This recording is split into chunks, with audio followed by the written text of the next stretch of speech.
Quels sont les sprinteurs qui ont fait la meilleure saison 2025? Si vous aimez les classements que je fais à propos de la saison cycliste qui vient de se terminer, alors n'hésitez pas à vous abonner, ça m'aide énormément. À la 5ème place, je mets Arnaud Delis. Comment ne pas citer Delis? Certes, il n'a que 6 victoires, mais vous souvenez-vous de l'enfer d'où il revient? Après Gand-Wevelgem, le coureur et la Lotto avaient décidé d'un commun accord qu'il était temps de faire une pause. Et perso, je n'étais même pas sûr qu'il reprenne la compétition en 2025. Mais au final, il revient pour le Tour de France et signe une fin de saison exceptionnelle avec en point d'orgue sa victoire sur la Bretagne classique. À la 4ème position, Paul Magnier. Ça y est, pour sa 2e saison en World Tour, le Français fait partie des meilleurs sprinteurs du monde.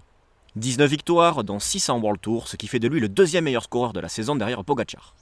Pourquoi seulement 4ème? Car il ne gagne pas encore sur les plus grandes courses du monde, mais soyez patient, ça va venir.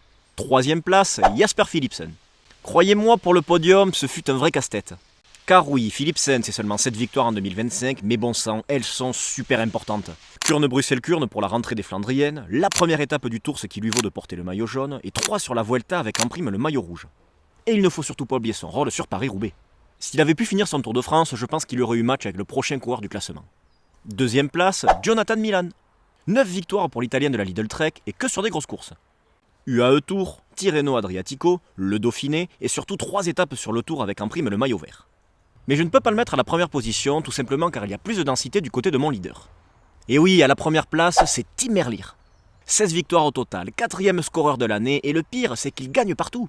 Course d'une semaine, classique flandrienne, classique pour sprinter, et même 2 étapes du Tour de France.